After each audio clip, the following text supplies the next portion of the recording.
How are drugs produced and transported? What kind of insane markup is added to cover all the losses and bribes?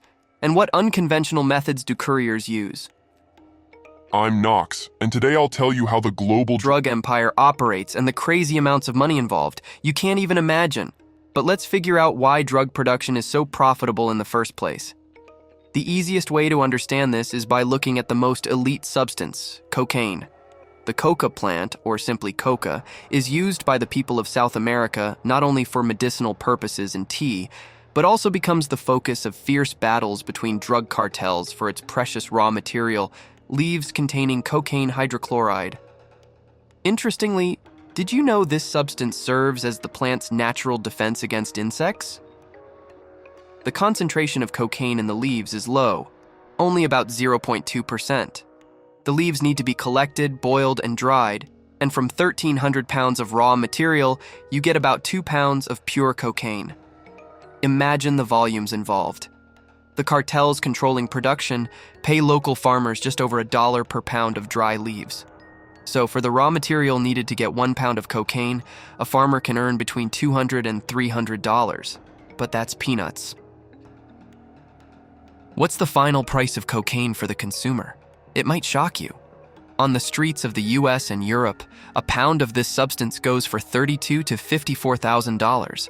And if you consider adding impurities to increase volume, the price can soar to $90,000. Not a bad profit margin, right? But producing is only half the battle. You also need to deliver the product, and that's a big problem.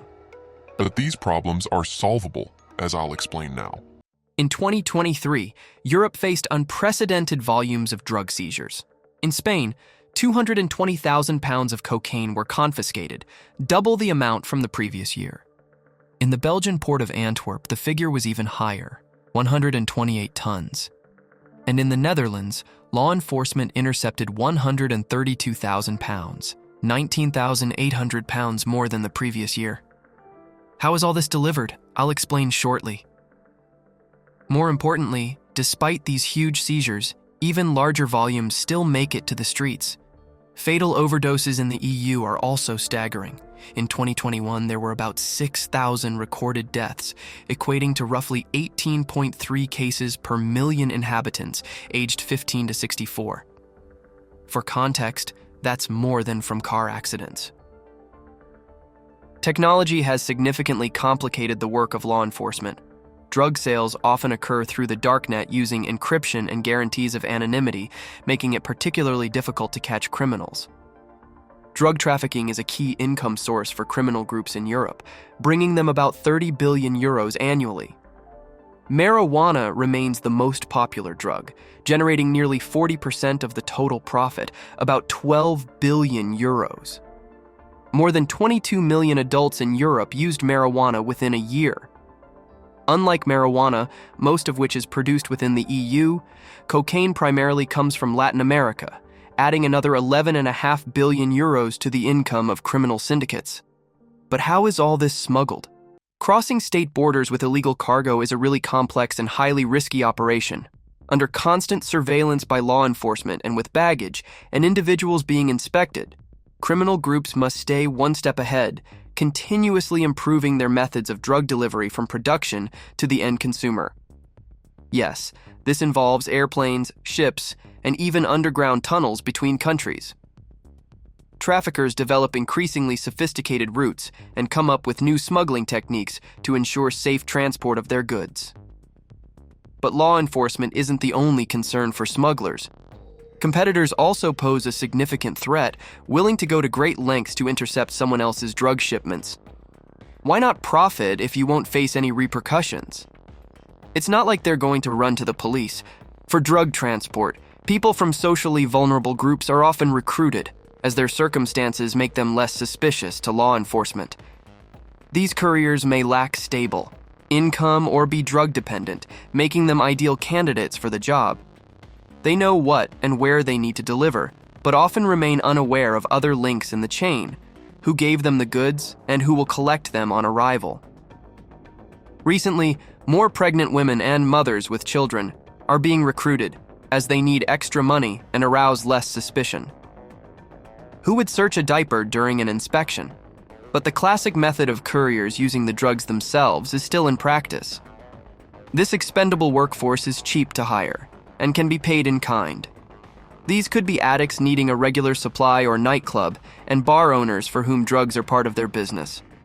When transporting large quantities of drugs, the courier is often accompanied by one or more escorts, whose existence the courier might not even know. Another popular method is ant transportation, where many couriers carry relatively small amounts. This minimizes the risk of losing large shipments if one courier is caught.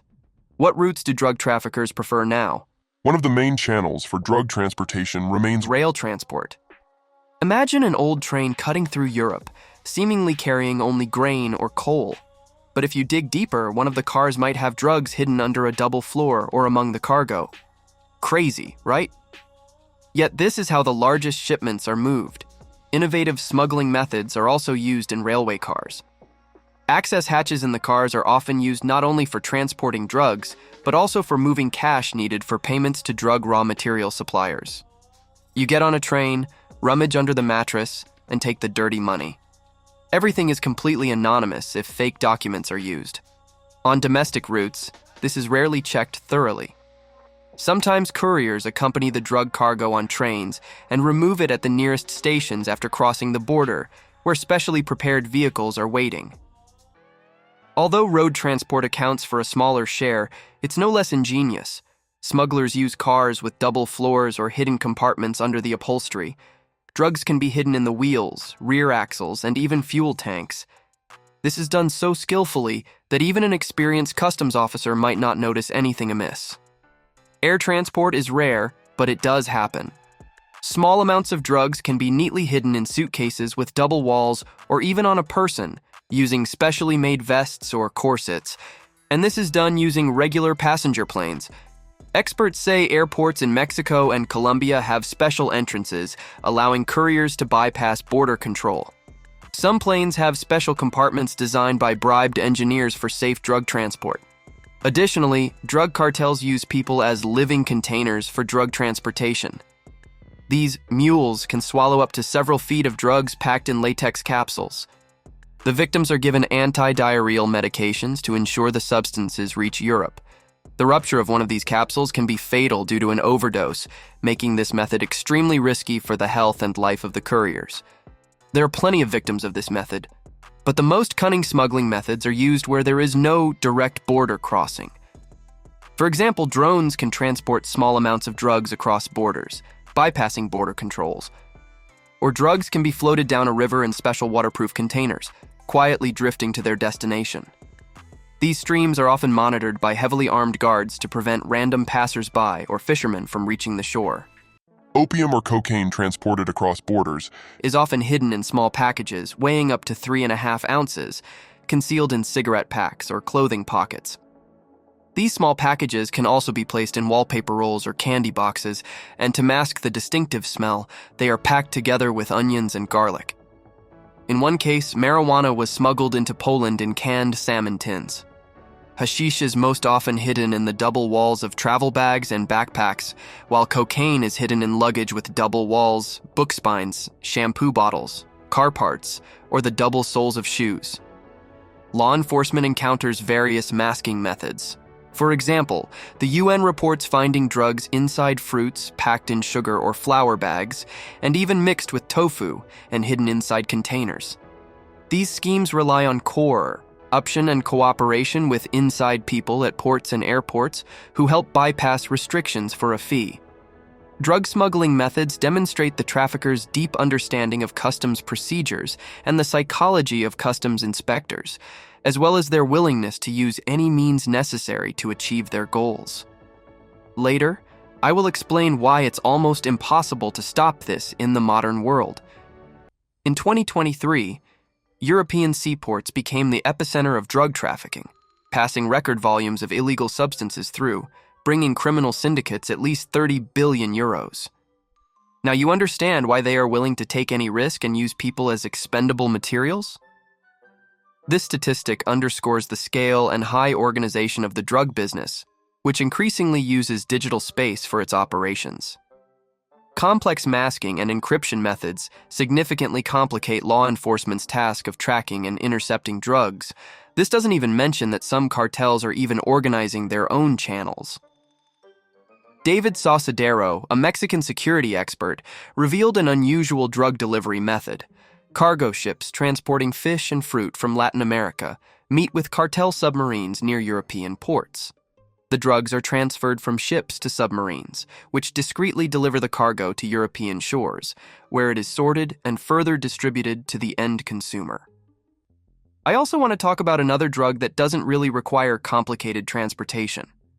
Methamphetamine, originally developed in the early 20th century and used to treat asthma and narcolepsy, as well as to keep soldiers alert during World War II, eventually found its place in illegal trade. In fact, it began to edge out other drugs. Why? First, availability. The substance can be produced from components available over the counter. Second, methamphetamine provides long-lasting stimulant effects, making it popular among people whose activities require alertness and high productivity. Third, the economic profit from its sale is no less than that of cocaine, but without the need to transport it from third countries. Meth can be cooked within a city or even a neighborhood, which is why there are now thousands of underground labs worldwide. The logistics are reduced to delivering the drug to the consumer, almost eliminating the need to cross borders. Convenient, right? Methamphetamine, often presented as a means to improve life through increased productivity or as a temporary path to happiness, actually leads to serious health issues, including mental disorders and physical addiction. Many countries and international organizations are trying to combat the spread of methamphetamine through legislative and law enforcement measures aimed at limiting access to precursors and tightening control over its distribution. However, without global cooperation and a comprehensive approach that includes not only repressive but also preventive measures, fighting this problem remains a highly challenging task that requires the joint efforts of many countries and international structures. Spain remains one of the largest European distribution centers for Latin American drugs, along with Belgium and the Netherlands. In this region, local drug dealers actively use digital technologies for their operations, including taking orders via messengers. This simplifies communication with customers and speeds up the sales process. Drug dealers strive to protect their contacts as much as possible, using various privacy settings. Drug delivery is carried out by couriers, and the system is modeled after popular delivery services: order and then pick up at a pickup point. Here, however, it's a system of hiding spots or a courier arriving at the address. The courier will contact the client when they are in the designated area and suggest meeting on the street or in a parking lot. This scheme became especially popular in Spain with the onset of the COVID-19 pandemic. In October 2023, local police uncovered the activities of the criminal group Timecodes, which used women couriers on electric scooters to deliver drugs right on the central streets of the city. Quick and convenient, that's what new technologies do. So, a logical question. Why not try to shut down supplies on all fronts? But that's impossible, because the huge profit margins allow drug dealers not to fear risking people, cars, or even entire ships or submarines. Did the police catch several large shipments? No big deal. Even 1 out of 10 that reaches the end customer will cover all past expenses. And don't forget the human factor. Big money breeds big temptation. Moreover, some countries simply don't have the money to organize 100% border protection, as all this is quite expensive. And as long as a foot of cocaine costs pennies at the plantation and $500,000 in the dealer's pocket, drugs are unlikely to be stopped. And let's be honest, some countries are even interested in this business thriving, because who would refuse such money? What do you think about this? Write in the comments. And yes, if you want to earn legally, can write interesting scripts, edit videos, or do voiceovers, follow the link in the description to our Telegram bot. We would love to collaborate with you, and thanks for watching.